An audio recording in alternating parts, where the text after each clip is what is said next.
La parole se communique d'homme à homme. Elle est transmise de père en fils.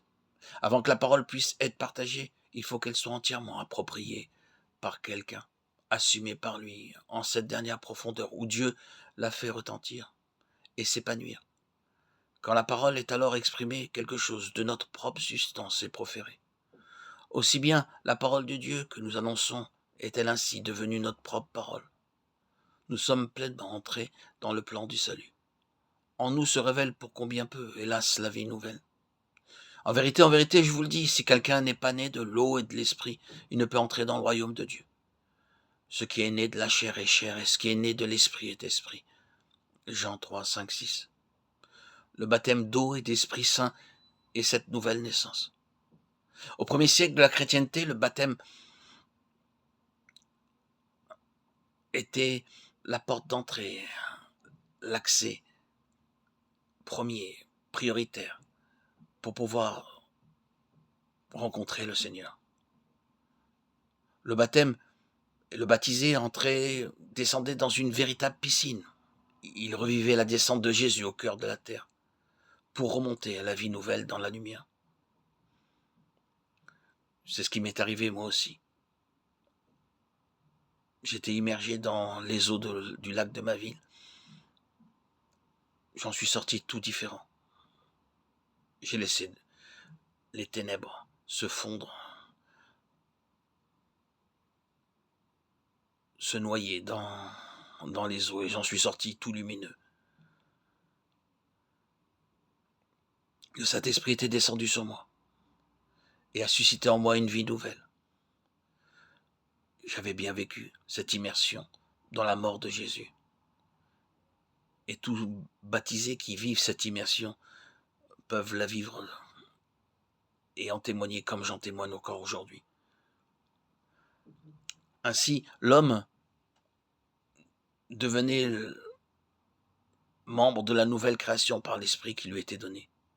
Comme moi, même je l'ai vécu.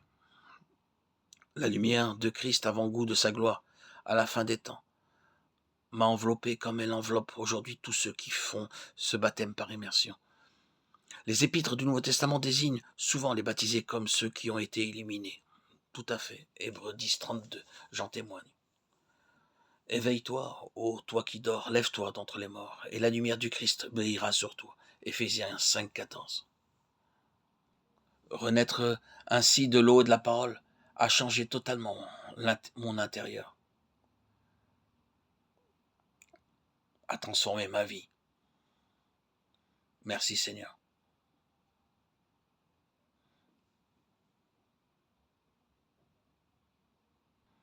Je témoigne encore aujourd'hui du changement intérieur qui a bouleversé ma vie.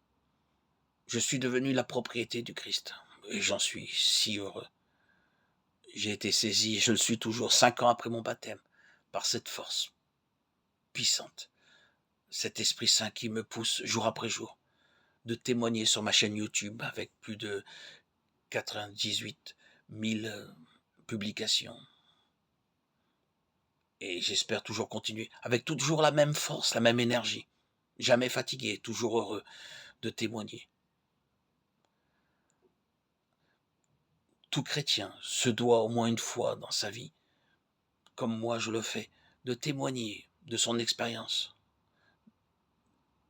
que ce soit pour son baptême, cette réalité nouvelle qu'il a vécue, ou pour d'autres témoignages. Témoigner, mes frères et sœurs, quelle joie, c'est si facile aujourd'hui de témoigner sur les réseaux sociaux, témoigner de cette grâce merveilleuse. Actualisez régulièrement vos témoignages, témoignez tout simplement. Faites goûter l'expérience de cette lumière qui vient du Christ, qui vous permet de ramener peut-être quelques âmes à Jésus.